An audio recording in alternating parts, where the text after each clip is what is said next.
नमस्कार दर्शकों, खबरों की खबर कार्यक्रम में आप सभी का एक बार फिर से स्वागत है। इस बार हम देश दुनिया में दिन प्रतिदिन बढ़ते जा रहे सुसाइड के मामलों पर चर्चा करेंगे और जानेंगे कि आखिर क्या कारण है कि आज देश की युवा पीढ़ी आत्महत्या करने की सोच लेती है। साथ ही इसकी पड़ताल करेंगे कि आखिर क्यों कुछ पिछले दशकों से देश दुनिया में आत्महत्या के मामले बढ़ते जा रहे हैं। साथ ही हम जैन धर्म में फैली हुई अंधश्रद्धा, भक्ति और कुरीतियों पर भी विस्तार से चर्चा करेंगे। तो आइए शुरू करते हैं हमारा विशेष कार्यक्रम खबरों की खबर का सच, जो आप जानना चाहते हैं।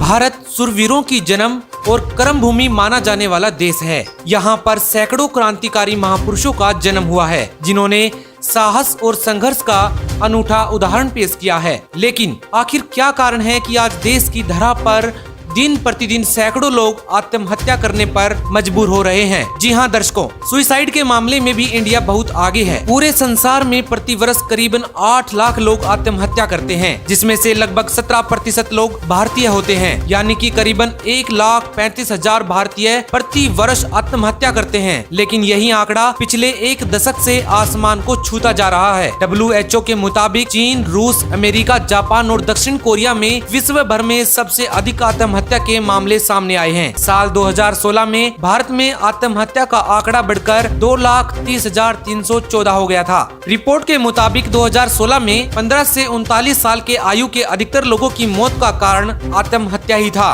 भारत में विश्व की लगभग 17.5% आबादी मौजूद है। रिपोर्ट के मुताबिक हर 1 लाख लोगों में से लगभग 11 लोग प्रति वर्ष आत्महत्या करते हैं, जिसमें से केरल और तमिलनाडु में सबसे अधिक आत्महत्या के मामले देखे गए हैं। अधिकांश आत्महत्या के मामले दक्षिण और पूर्वी भारत में देखे जाते हैं। भले ही भारत को सोने की चिड़िया, शूरवीरों का देश, किसानों की भूमि, धरती का स्वर्ग आदि आदि नाम से संबोधित किया जाता है, लेकिन इसी देश की लाचार व्यवस्था यहाँ की जनता को आत्महत्या करने पर मजबूर कर देती है। जी हाँ, हम सभी इस बात से वाकिफ हैं कि हमारे देश में किसानों, मजदूरों व गरीब और मध्यम वर्ग के लोगों का शोषण किस हद तक हो रहा है। आज देश की आर्थिक व्यवस्था बेबस नजर आ रही है और बेरोजगारी भी अपनी चरम सीमा पर है। सरकार आत्महत्या के प्रति संवेदनशील नहीं है और न ही सरकार लोगों के बीच जागरूकता लाती है। आत्महत्या की मुख्य वजह है कि देशवासियों की पीड़ा अपनी सहन शक्ति से बाहर होती जा रही है। इसी कारण से वो आत्महत्या करने पर मजबूर हो जाते हैं। सबसे पहले हम ये जानने की कोशिश करते हैं कि आखिर क्यों पिछले कुछ दशकों से ही हमारे देश में आत्महत्या के मामले बढ़ते जा रहे हैं। किसी भी नागरिक के आत्महत्या करने के पीछे कौन कौन से कारण हो सकते हैं या हुए हैं। आत्महत्या के पहलुओं पर गौर किया जाए तो इसमें 5 मुख्य कारण निकलकर सामने आते हैं, जिन्हें हम आपको सरल शब्दों में समझाएंगे। सबसे पहला कारण है बेरोजगारी। आज देश में सबसे ज्यादा आत्महत्या का शिकार अगर कोई हुआ है तो वह है देश का युवा वर्ग। ये वो समय है जब देश के युवा अपनी पढ़ाई पूरी करने के बाद अपने पैरों पर खड़े होने के लिए रोजगार की तलाश करते हैं, लेकिन रोजगार न मिलने के कारण वो आत्महत्या को गले लगा लेते हैं। अभी हाल ही में अगस्त महीने में देश में बेरोजगारी दर 8.35% मापी गई, जिसमें से शहरी इलाकों में 9.83% और ग्रामीण इलाकों में 7.65% लोग बेरोजगार पाए गए। दर्शकों, इसका मतलब साफ है कि इस देश में आत्महत्या का एक मुख्य कारण बढ़ती बेरोजगारी है। वर्तमान समय में देश की अर्थव्यवस्था बहुत बुरे दौर से गुजर रही है। देश की GDP -23.9 गिर चुकी है। हालांकि इसमें कोई दो राय नहीं है कि आज कोरोना महामारी ने भी लाखों लोगों को आर्थिक रूप से आघात पहुंचाया है। यहाँ तक कि किसानों के बिल के पास होने के बाद भी देश की GDP को बचाने वाले गरीब किसान ही अब आर्थिक तंगी का सामना कर रहे हैं। वहीं आत्महत्या का दूसरा कारण है मानसिक अशांति। आमतौर पर मानसिक अशांति को आत्महत्या का मुख्य कारण माना जाता है। NCRB की रिपोर्ट के मुताबिक साल 2019 में सुसाइड के केसेस में करीबन 71% लोग मानसिक अशांति की वजह से सुसाइड का शिकार हुए थे, जिनमें से 64% मामलों का कारण पारिवारिक कलह मानी गई थी। वहीं आत्महत्या का जो कारण नंबर 3 है वो है कर्ज। कर्ज भी आत्महत्याओं के मुख्य वजहों में से एक है, क्योंकि कर्ज के कारण लोग मानसिक तनाव महसूस करते हैं और फिर वे आत्महत्या को गले लगा लेते हैं। जानकारों के मुताबिक कर्ज में ब्याज को भी एक मुख्य वजह माना जाता है, क्योंकि ज्यादातर लोग भारी मात्रा में ब्याज भर भर कर अपना गुजारा चलाते हैं। ऐसे में धीरे धीरे इस बोझ तले दबकर इंसान अंत में आत्महत्या करने पर मजबूर हो जाता है। आज देश के किसान कर्ज तले अपना जीवन यापन करने पर मजबूर हैं, जिसके चलते किसान आत्महत्या कर रहे हैं। वहीं आत्महत्या का कारण नंबर 4 नशाखोरी है।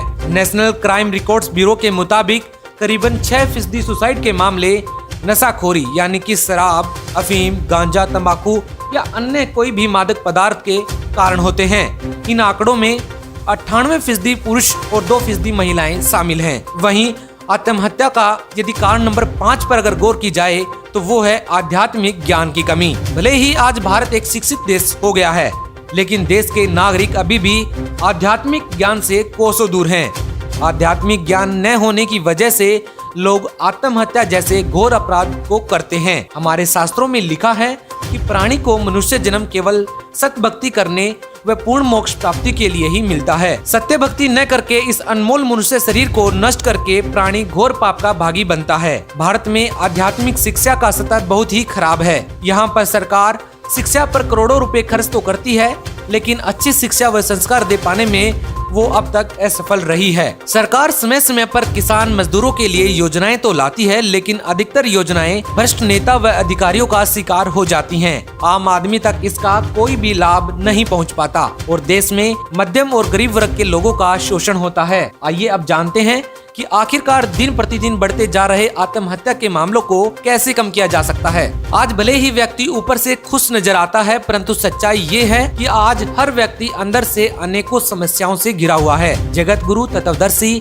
संत रामपाल जी महाराज अपने सत्संगों में बताते हैं कि आत्महत्या करना घोर अपराध है। इससे मनुष्य की परेशानियों का अंत नहीं बल्कि उसकी परेशानियां और बढ़ जाती हैं। मनुष्य यह सोचता है कि मृत्यु के बाद सभी परेशानियां समाप्त हो जाती हैं, पर सत्य तो ये है कि मृत्यु के बाद ही असली परेशानी शुरू होती है। मृत्यु के बाद धर्मराज के दरबार में आत्मा का लेखा जोखा होता है, जिसके बाद पापों का क्रमदंड भोगने के लिए नर्क तथा 84 लाख प्राणियों के शरीर में कुत्ता, गधा, बिल्ली, सुअर आदि आदि भयंकर योनियों का कष्ट उठाना पड़ता है। मनुष्य जीवन हमें सत भक्ति करने के लिए मिलता है। जो मनुष्य मानव जीवन में पूर्ण संत से नाम दीक्षा लेकर सत भक्ति नहीं करते तथा बुराइयों में लिप्त रहते हैं, उनकी धर्मराज के दरबार में दुर्गति होती है। इस विषय में पूर्ण परमात्मा कबीर साहिब जी बताते हैं, कबीर मानुष जन्म पाए कर जो नहीं रटे हरि नाम, जैसे कुआ जल बिना फिर बनवाया किस काम। आज ऐसी न्यूज ने आपको देश में दिन प्रतिदिन होने वाले सैकड़ों सुसाइड पर रोक लगाने का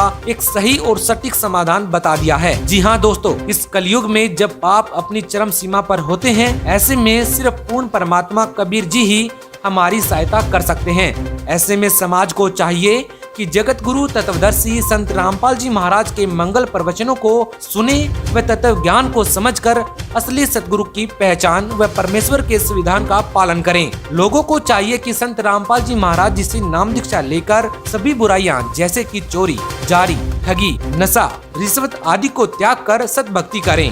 ऐसा करने से परमात्मा साधक की आयु बढ़ाकर साधक को पूर्ण मोक्ष प्रदान कर देते हैं। खैर, 100 बातों की एक बात यह है कि केवल पूर्ण परमात्मा कबीर साहिब की सत भक्ति ही आत्महत्या को रोकने का एकमात्र उपाय है।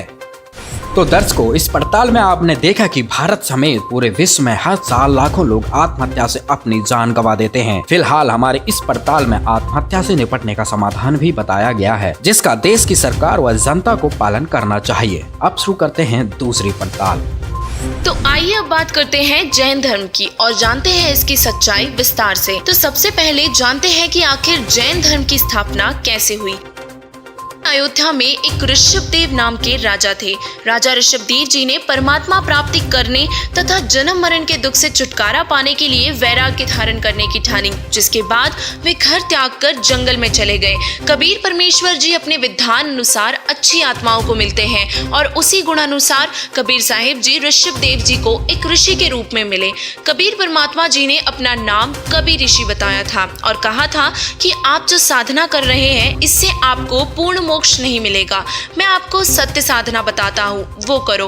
कबीर परमात्मा ने और भी बहुत सारे प्रमाण समझाए, जिन्हें सुनकर राजा ऋषभदेव जी की आत्मा को झटका सा लगा, जैसे कोई गहरी नींद से जागा हो। लेकिन ऋषभदेव जी के कुल गुरु ऋषिजन ने ऋषभदेव को नाम तथा हठयोग करके तप करने की विधि बताई थी। और इस भक्ति विधि से ऋषभ देव जी इतना दृढ़ हो चुके थे कि उन्होंने कबीर साहिब जी की बात नहीं मानी, लेकिन अपनी प्यारी आत्मा को एक बार फिर सतमार्ग बताने के लिए परमेश्वर कबीर जी ऋषभ देव जी को दोबारा मिले तथा कहा कि हे भोली आत्मा, आपने तो आसमान से गिरे और खजूर पर अटके वाली बात चरितार्थ कर दी है। राज्य त्याग कर जंगल में निवास तो कर लिया, परंतु साधना पूर्ण मोक्ष की प्राप्त नहीं हुई।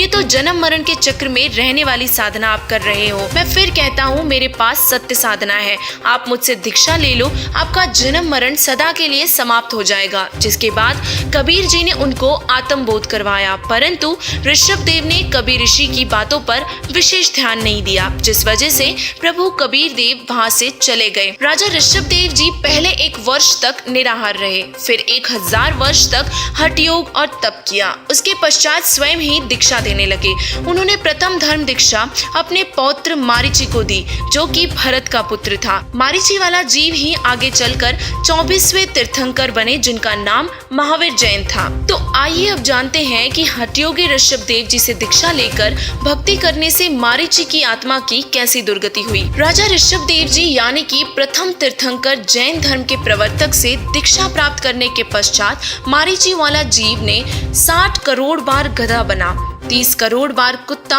8 करोड़ बार घोड़ा, 20 करोड़ बार हाथी, 60 करोड़ बार नपुंसक, 60,000 बार वैश्या तथा 3,000 बार चंदन वृक्षों आदि आदि जन्मों में कष्ट उठाए। कभी कभी किसी जन्म में राजा भी बना और 80 लाख बार देवता बना तथा नर्क भी भोगा। इन सभी कष्टों को भोगने के बाद उपरोक्त दुख भोगकर महावीर जैन भगवान बना। जी हाँ दोस्तों, ये कोई बनावटी बातें नहीं है, ये जैन धर्म की पुस्तक में लिखा सनातन सत्य है। तो आइए अब जैन धर्म में फैली गलत भ्रांतियों पर नजर डालते हैं। जैन दिगंबर ऐसा मानते हैं कि नग्न रहने से मोक्ष हो सकता है। राज्य का त्याग करने के बाद ऋषभ देव जी निवस्त्र रहने लगे थे, क्योंकि उनको अपनी स्थिति का ज्ञान नहीं था। वे परमात्मा के वैराग्य में इतने मस्त हो चुके थे कि उनको ध्यान ही नहीं था कि वे नंगे हैं। वर्तमान के जैनी महात्माओं ने वह नकल कर ली और नंगे रहने लगे। जैन धर्म में 2 प्रकार के साधु पाए जाते हैं। एक तो वो जो बिल्कुल ही नंगे रहते हैं और पूर्व के महापुरुषों की नकल कर रहे हैं। जैन धर्म की महिलाएं, पुरुष, युवा, लड़के, लड़कियां, बच्चे, वृद्ध सब उन नग्न साधुओं की पूजा करते हैं। उनको दिगंबर साधु कहा जाता है। इनमें महिलाओं को साधु नहीं बनाया जाता। अब विचारणीय विषय ये है कि क्या महिलाओं को मोक्ष नहीं चाहिए? दूसरे साधु श्वेतांबर हैं। वे सफेद वस्त्र और मुख पर कपड़े की पट्टी रखते हैं। इसमें महिलाएं भी साधु होती है।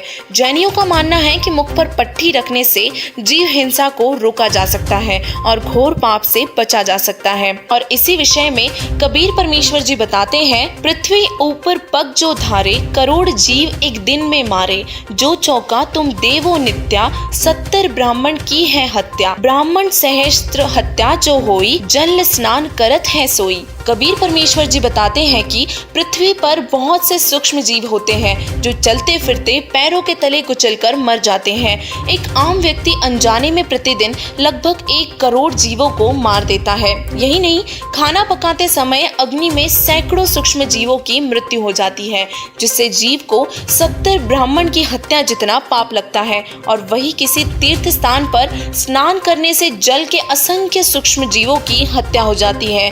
एक किसान जब हल जोतता है तब मिट्टी में सैकड़ों जीवों की हत्या हो जाती है। ये सारे उदाहरण देकर परमेश्वर कबीर जी हमें समझाते हैं कि इस पृथ्वी पर पाप कर्म अपने आप बढ़ते हैं।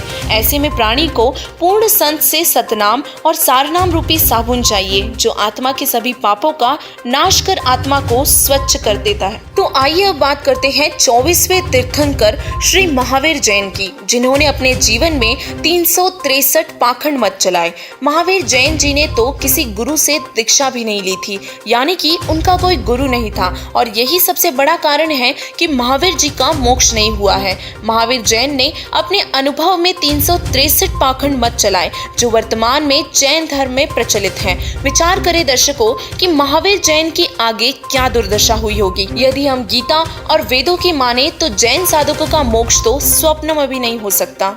जैन धर्म के लोगों का मानना है कि सृष्टि का कोई कर्ता धर्ता नहीं है, यह अनादि काल से चली आ रही है। जैनी लोग मूर्ति पूजा में विश्वास रखते हैं। वे किसी परमात्मा की मूर्ति नहीं रखते जिनको हिंदू समाज प्रभु मानता है, जैसे कि श्री विष्णु, श्री शिव जी, श्री ब्रह्मा जी या देवी जी। यह अपने तीर्थंकर को ही प्रभु मानते हैं। उन्हीं की मूर्तियों को मंदिरों में रखते हैं और ये मंत्र का स्वरूप तथा उच्चारण बिगाड़कर ओमकार को नमोकार बनाकर जाप करते हैं। जैनी धर्म के लोग भक्ति में शरीर को अधिक कष्ट देना लाभदायक मानते हैं और ये साधना निराधार है। इसका प्रमाण हमें किसी भी धर्म ग्रंथ में नहीं मिलता। इस साधना से स्वप्न में भी मोक्ष संभव नहीं है। गीता अध्याय 16 के श्लोक नंबर 9 में कहा है कि गलत साधना द्वारा अनमोल मनुष्य जीवन को नष्ट कराने वाले क्रूर कर्मी सर्व बालों को नोच नोच कर उखाड़ना, निवस्त्र फिरना, गर्मी सर्दी से शरीर को बिना वस्त्र पहने कष्ट देना, व्रत करने के उद्देश्य से कई कई दिनों तक भोजन न करना, फिर संधारा क्रिया करना यानी कि अन्न जल आहार प्रतिदिन कम करते हुए निराहार रहकर मृत्यु को प्राप्त होना, यह सारी क्रियाओं द्वारा भूखे प्यासे रहकर देहांत करना आदि आदि सब क्रूर कर्म तथा वृथा है। इसे निंदा या आलोचना मत समझना दोस्तों, जैसे को तैसा कहने में निंदा नहीं होती। ऐसे न्यूज आपको कोई भी अप्रमाणित बात कभी नहीं बताएगा। ऐसे न्यूज के सही और सटीक रिसर्च में ये जानकारी जैन धर्म की पुस्तकों से और पवित्र हिंदू धर्म की पुस्तकें गीता जी और वेदों से प्राप्त की गई है। ऐसे न्यूज की पड़ताल में हमने ये पाया कि यदि हमारे प्यारे जैनी भाइयों बहनों को भी मोक्ष चाहिए तो संत रामपाल जी महाराज जी की शरण ग्रहण करनी होगी। संत रामपाल जी महाराज जी कबीर साहिब जी के ही स्वरूप हैं। कबीर परमेश्वर जी ने ऋषभ देव जी को हठयोग एवं नमोकार मंत्र को त्यागने व सत्य साधना करने के लिए बार बार कहा, लेकिन ऋषभ देव जी ने अपना हट नहीं छोड़ा। अगर ऋषभ देव जी शास्त्र अनुकूल साधना करते तो ना उनकी दुर्गति होती और ना ही मनुष्यों का हिंदू, मुस्लिम, सिख, ईसाई धर्म के नाम पर बंटवारा होता, क्योंकि यही ऋषभ देव फिर बाबा आदम बनकर जन्मे, जो आज मुसलमानों, ईसाइयों तथा यहूदियों के प्रथम पुरुष तथा नबी माने जाते हैं। अगर वर्तमान के समस्त जैन साधक दुर्गति से बचना चाहते हैं तो संत रामपाल जी महाराज जी की शरण ग्रहण करें और अपना कल्याण करवाएं। आज ऐसे न्यूज की इस रिपोर्ट में पाया कि जैन धर्म में सच्चे भगवान की वास्तविक जानकारी किसी को भी नहीं है। विश्व प्रसिद्ध संत रामपाल जी महाराज जी ने प्रमाण सहित बताया है कि परमेश्वर की सद्भक्ति का तरीका पूरे विश्व में केवल उन्हीं के पास है। इसलिए इस वीडियो को देखने वाले हमारे सभी जैन भाई बहनों से प्रार्थना है, इस वीडियो को जन जन तक पहुँचाएं और संत रामपाल जी महाराज जी की शरण में आकर अपना कल्याण करवाएं। आज हमने विशेष पड़ताल में देश में दिन प्रतिदिन हो रही आत्महत्याओं पर चर्चा की और साथ ही उसे रोकने का सटीक और प्रमाणित तरीका भी बताया। साथ ही जैन धर्म में फैले अंधविश्वास से भरी कुरीतियों पर से पर्दा हटाकर मोक्ष प्राप्त करने के सहज और सरल मार्ग को उजागर किया। अब शुरू करते हैं स्पेशल वीकली बुलेटिन।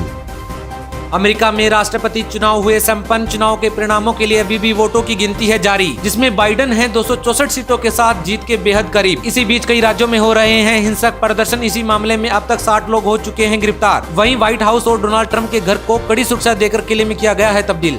मोदी सरकार ने 2019 में अपने प्रचार पर खर्च किए 713.20 करोड़ रुपए, यानी कि सरकार ने प्रतिदिन करीबन 2 करोड़ रुपयों का किया खर्चा। आरटीआई में हुए खुलासे के मुताबिक जून 2014 में भाजपा सरकार के सत्ता संभालने के बाद मीडिया पर विज्ञापन और प्रचार पर सरकार ने 4,343.26 करोड़ रुपए किए खर्च। ग्वालियर में 5वीं कक्षा में पढ़ने वाले एक नाबालिग ने की आत्महत्या। बच्चे ने ऑनलाइन क्लास खत्म करने के बाद टाई को बनाया फांसी का फंदा। मौके पर पहुंची पुलिस मामले की कर रही है जांच। रिपब्लिक टीवी के editor in chief Arnab Goswami को सुसाइड मामले में 18 नवंबर तक जुडिशियल कस्टडी में भेजा गया, जिसके बाद अर्नब ने अपनी गिरफ्तारी को चुनौती देते हुए बॉम्बे हाई कोर्ट में डाली याचिका। मिनिस्ट्री ऑफ कल्चर ने अनलॉक 5.0 के तहत देश में 10 नवंबर से म्यूजियम और आर्ट गैलरी को खोलने की दी मंजूरी। साथ ही स्टैंडर्ड ऑपरेटिंग प्रोसीजर भी किया जारी। जम्मू कश्मीर की पूर्व मुख्यमंत्री महबूबा मुफ्ती पर अनुच्छेद 370 का विरोध करते समय राष्ट्रीय ध्वज को अपमानित करने का लगा आरोप। पूर्व नौकरशाहों और सैन्य अफसरों ने महबूबा को 3 साल की जेल की सजा देने की मांग की और इसी के साथ उन पर देशद्रोह का केस दर्ज करने की भी लगाई गुहार। व्हाट्सएप में जल्द ही लॉन्च होगा एक नया फीचर। अब यूजर्स को मिलेगा डिस्पेयरिंग मैसेज नाम का एक विकल्प। इसके तहत 7 दिन के बाद खुद गायब हो जाएंगे स्टोर्ड मैसेज। भारतीय अधिकारियों को मिली एक और कामयाबी। भगोड़े नीरव मोदी के खिलाफ पेश किए गए सबूतों को ब्रिटिश अदालत ने किया स्वीकार, जिसके बाद आरोपी को 1 दिसंबर तक रिमांड में भेजा गया। भारतीय आर्मी चीफ MS नरवणे 3 दिन के नेपाल दौरे पर पहुंचे। भारत नेपाल के बीच हुए सीमा विवाद के बाद किया गया यह पहला दौरा। इसी बीच भारतीय आर्मी चीफ को नेपाली आर्मी चीफ के रूप में भी किया गया संबोधित। धार्मिक टकराव के बाद फ्रांस ने 183 पाकिस्तानियों का वीजा किया रद्द, जिसके बाद पेरिस के पाकिस्तानी दूतावास ने इस खबर की पुष्टि करते हुए ISI चीफ की बहन को अस्थायी रूप से रहने की इजाजत देने का किया आग्रह। US इलेक्शन के बीच जूनियर ट्रंप ने किया विवादित ट्वीट। ट्रंप के बेटे ने ट्वीट में कश्मीर को बताया पाकिस्तान का हिस्सा और साथ ही भारत को बताया बाइडेन और डेमोक्रेट्स का समर्थक। भारत में कोरोना मरीजों का आंकड़ा हुआ 84 लाख के पार। केंद्र सरकार ने कहा 4 राज्यों में फिर बढ़ रहे हैं एक्टिव केसेस। पिछले कई दिनों से रोजाना आ रहे हैं करीबन 50,000 नए केसेस। रिलायंस रिटेल में 2.05% हिस्सा खरीदेगी सऊदी अरब की इन्वेस्टमेंट फर्म और साथ ही करेगी 9,555 करोड़ रुपए का निवेश। इससे पहले भी PIF जियो प्लेटफॉर्म में 11,367 करोड़ का कर चुका है निवेश। चुनाव आते ही देश के नेता हुए एक्टिव। हाल ही में लंबी बीमारी से ठीक होकर पश्चिम बंगाल के 2 दिवसीय दौरे पर पहुंचे गृह मंत्री अमित शाह वहां रैली चलाकर कहा 2/3 बहुमतों से बनाएंगे सरकार। जगत गुरु तत्वदर्शी संत रामपाल जी महाराज के सानिध्य में जम्मू कश्मीर और राजस्थान में 3 जोड़ों का हुआ अनोखा दहेज रहित विवाह। इस शादी में न डीजे बजा, न डांस, न पकवान और न ही कोई हुआ फिजूल खर्च। महज 17 मिनट में दूल्हा दुल्हन सादगीपूर्ण एक शादी के बंधन में बंध गए। दूल्हा दुल्हन ने बताया कि संत जी के अनुयायी नशे को हाथ तक नहीं लगाते, वह कभी दहेज न तो लेते हैं और न ही देते हैं।